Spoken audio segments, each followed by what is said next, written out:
Observing the many inner archways which led off from it, and realizing the probable complexity of the nest of apartments within, we decided that we must begin our system of hare and hound trailblazing.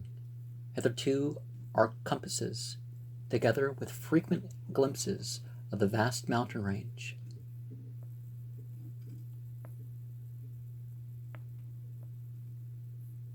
between the towers in our rear, had been enough to prevent our losing our way, but from now on the artificial substitute would be necessary. Accordingly, we reduced our paper to shreds of suitable size, placed these in a bag to be carried by Dunforth, and prepared to use them as economically as safety would allow. The method would probably gain us immunity from straying, since there did not appear to be any strong air currents inside the primordial masonry. If such should develop, or if our paper supply should give out, we could, of course, fall back on the more secure, though more tedious and retarding method of rock chipping. Just how extensive a territory we had opened up, it was impossible to guess without a trial. The close and frequent connexion of the different buildings made it likely that we might cross from one to another on the bridges underneath the ice, except where impeded by local collapses and geologic rifts. For very little glaciation seemed to have entered the massive construction. Almost all of the areas of the transparent ice had revealed the submerged windows as tightly shuttered as if the town had been left in that uniform state until the glacial sheet came to crystallize the lower part for all succeeding time. Indeed, one gained a curious impression that this place had been deliberately closed and deserted in some dim bygone aeon, rather than overwhelmed by any sudden calamity or even gradual decay. Had the coming of the ice been foreseen, and had a nameless population left in Massa to seek a less doomed abode, the precise physiographic conditions attending to the formation of the ice sheet at this point would have to wait for latter solution. It had not very plainly been a grinding device. Perhaps the pressure of the accumulated snows had been responsible, and perhaps some flood from the river, or from the bursting of some ancient glacial dam in the Great Range, had helped to create the special state now observable. Imagination could conceive almost anything in connexion with this place.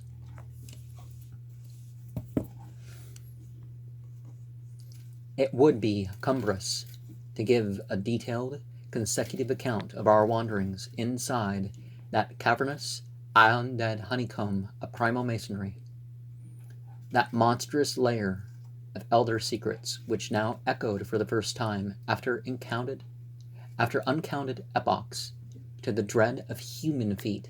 This is especially true because so much of the horrible drama and revelation came from a mere study of the omnipresent mural carvings. Our flashlight photographs of those carvings will do much toward proving the truth of what we are now disclosing. It is lamentable that we had not a larger supply with us. As it was, we made crude notebook sketches of certain salient features after all our films were used up.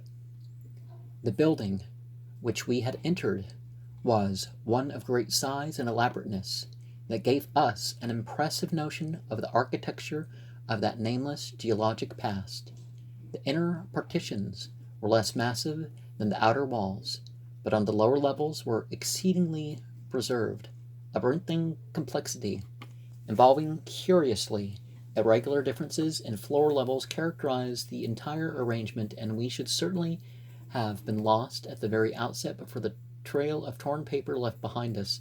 We decided to explore the more decrepit upper parts first of all, hence climbed aloft in the maze for a distance of some 100 feet to where the topmost tier of chambers yawned snowily,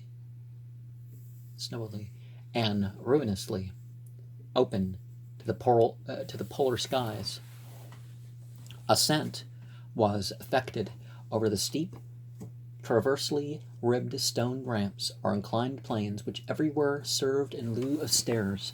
The rooms we encountered were of all imaginable shapes and proportions, ranging from five-pointed stars to triangles and perfect cubes, and it might be safe to say that their general average was 30 by 30 feet in floor area and 20 feet in height, though many larger apartments existed.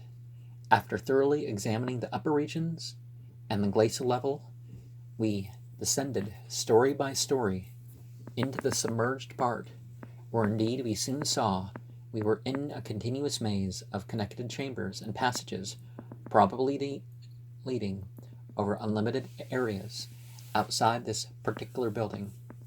Cyclopean massiveness and giganticism of everything about us became curiously oppressive, and there was something vaguely but deeply unhuman in all the contours, dimensions, proportions, decorations, and constructional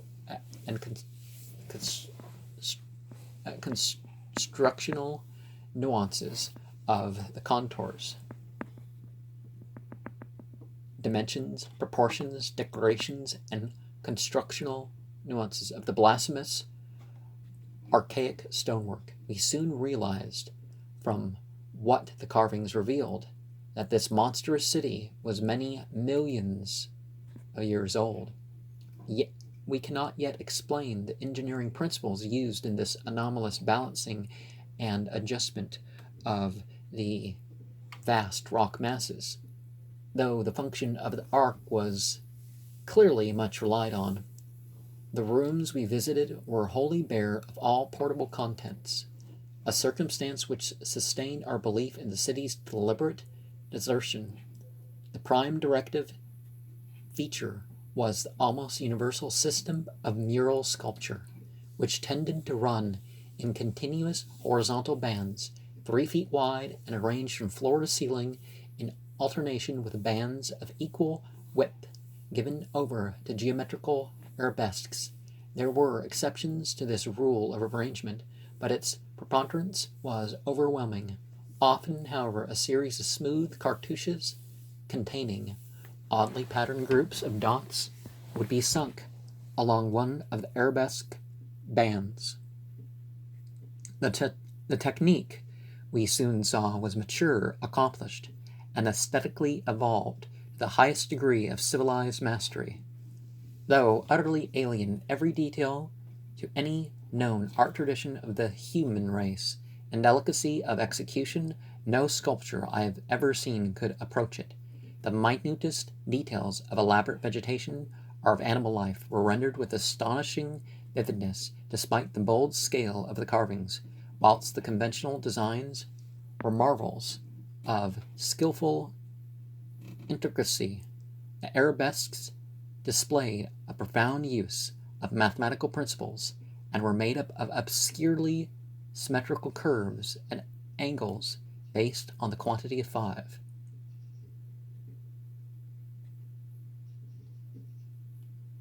That's probably a bird that was that 5-pointed shadow that happened off the screen out the window, but the pictorial bands followed a highly formalized tradition and involved a peculiar treatment of perspective, but had an artistic force that moved us profoundly, notwithstanding the intervening gulf of vast geologic periods.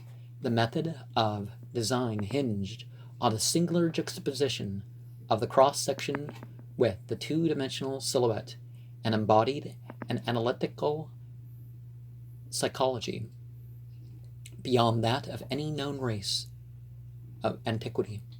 It is useless to try to compare this art with any represented in our museums. Those who see our photographs will probably find its closest analog in certain grotesque conceptions of the most daring futurists. And since this has been written, we found out that like humans are like 10 million years older than previously thought. So, I mean, this is fiction, but the arabesque tracery consisted together of depressed lines whose depth on unweathered walls varied from 1 to 2 inches, when cartouches with dot groups appeared evidently as inscriptions in some unknown and primordial language, an alphabet. The depression of the smooth surface was perhaps an inch and a half, and of the dots perhaps a half inch more. The pictorial bands were in counter sunk, low relief, their background being depressed about 2 inches from the original wall surface. In some specimens, marks of a former coloration could be detected, though for the most part the untold ions had disintegrated and banished any pigments which may have been applied. The more one studied the marvelous technique, the more one admired the things. Beneath their strict conventionalization, one could grasp the minute and accurate observation and graphic skill of the artists. And indeed, the very conventions themselves serve to symbolize and accentuate the real essence or vital differentiation of every object delineated. We felt, too, that besides these recognizable excellences, there were others lurking beyond the reach of our perceptions. Certain touches here and there gave vague hints of latent symbols and stimuli, which another mental and emotional background and a fuller or different sensory equipment might have made of profound and poignant significance to us. The subject matter of the sculptures obviously came from the life of the vanished epoch of their creation and contained a large proportion of evident history. It is this abnormal historic mindedness of the primal race, a chance circumstance operating through coincidence miraculously in our favor, which made the carving so awesomely informative to us, and which caused us to place their photography and transcription above all other considerations. In certain rooms, the dominant arrangement was varied by the presence of maps, astronomical charts, and other scientific designs. On an enlarged scale, these things giving a naive and terrible corroboration to what we gathered from the pictorial friezes and the does, hinting at what the whole revealed. I can only hope that my account will not arouse a curiosity greater than sane caution on the part of those who believe me at all. It would be tragic if any were to be allured to that realm of death and horror by the very warning meant to discourage them. Interrupting these sculptured walls were high windows and massive 12-foot doorways, both now and then retaining the petrified wooden planks, elaborately carved and polished, of the actual shutters and doors. All metal fixtures had long ago vanished, but some of the doors remained in place and had to be forced aside as we progressed from room to room. Window frames with odd transparent panes, mostly elliptical, survived here and there, though in no considerable quantity. There were also frequent niches of great magnitude, generally empty, but once in a while containing some bizarre object carved from green soapstone, which was either broken or perhaps held too inferior to warrant removal. Other apertures were undoubtedly connected with bygone mechanical facilities, heating, light, and the like, of a sort suggested in many of the carvings. Ceilings tended to be plain, but had sometimes been inlaid with green soapstone or other tiles, mostly fallen now. Floors were also paved with such tiles, though plain stonework predominated. As I have said, all furniture and other movables were absent, but the sculptures gave a clear idea of the strange devices which had once filled these tomb-like echoing rooms. Above the glacial sheet, the floors were generally thick with detritus, litter, and debris. But farther down, this condition decreased. In some of the lower chambers and corridors, there was little more than gritty dust or ancient incrustations, while occasional areas had an uncanny air of newly swept immaculateness. Of course, where the rifts or collapses had occurred, the lower levels were as littered as the upper ones. A central court, as in other structures we had seen from the air, saved the inner regions from total darkness, so that we seldom had to use our electric torches in the upper rooms except when studying sculptured details.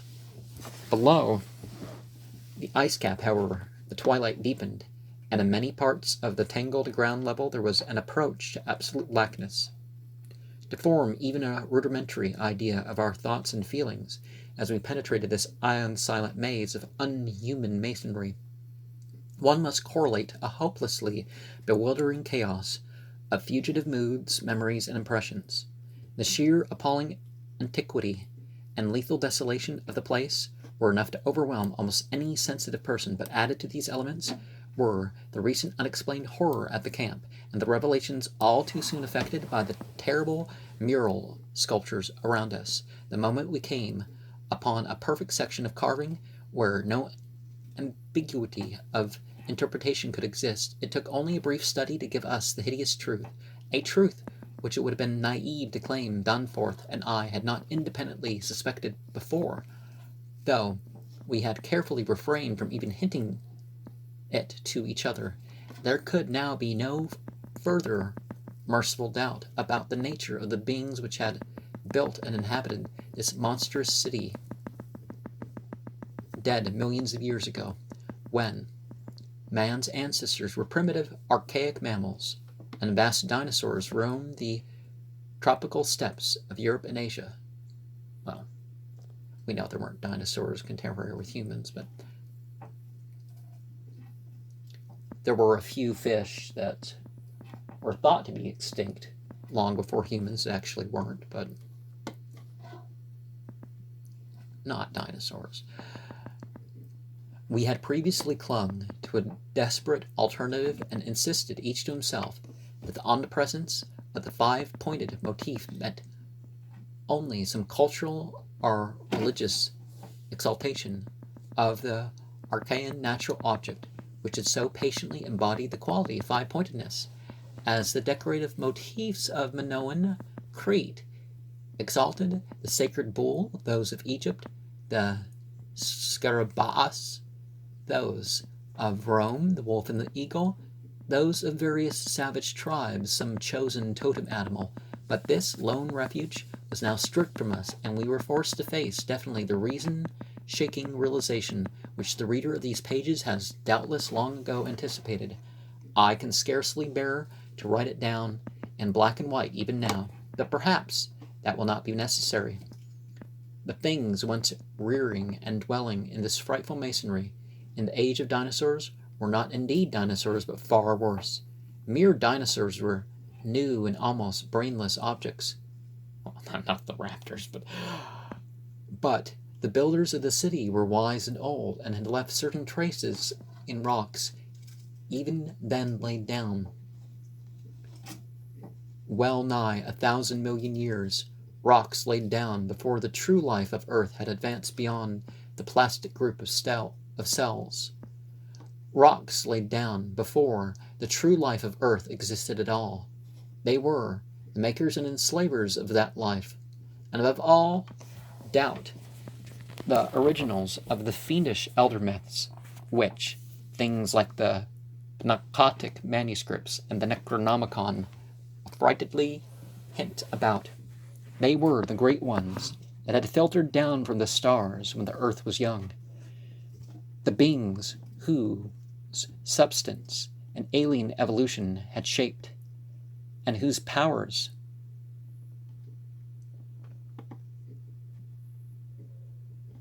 were such as this planet had never bred.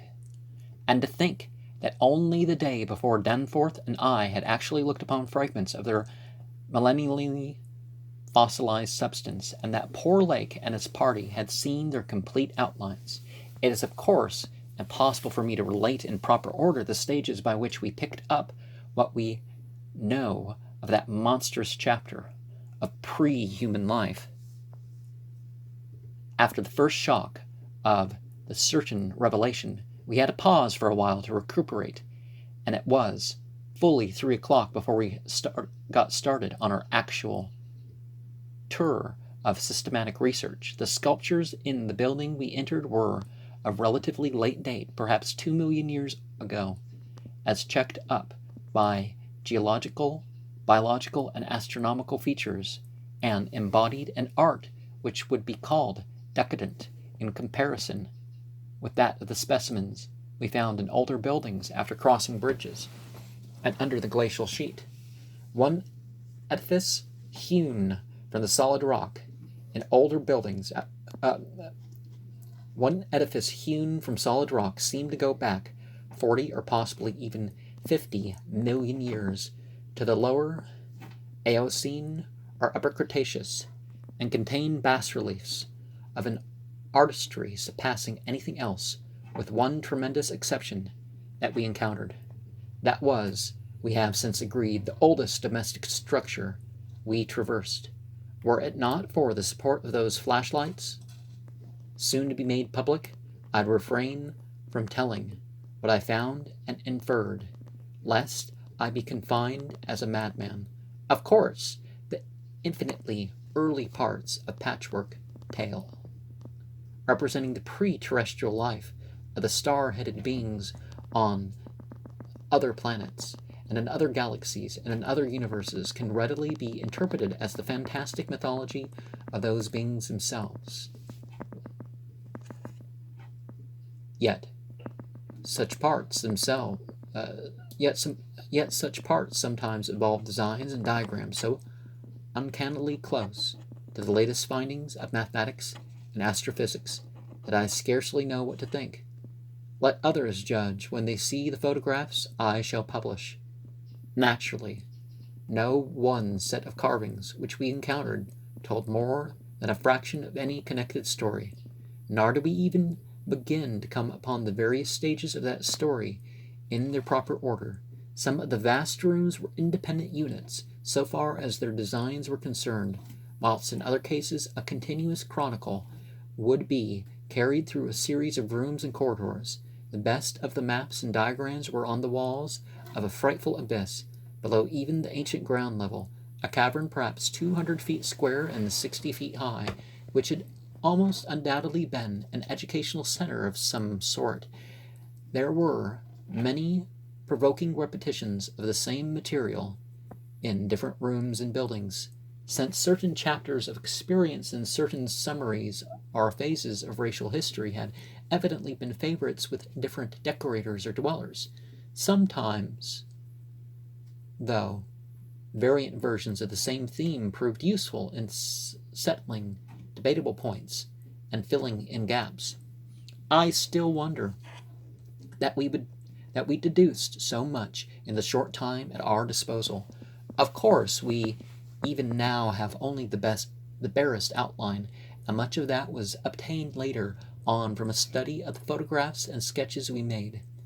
It may be the effect of this latter study, the revived memories and vague impressions acting in conjunction with his general sensitiveness, and with that final supposed horror glimpse, whose essence he will not reveal even to me, which has been the immediate source of Danforth's present breakdown, but it had to be, for we could not issue our warning intelligently without the fullest possible information, and the issuance of that warning is a prime necessity.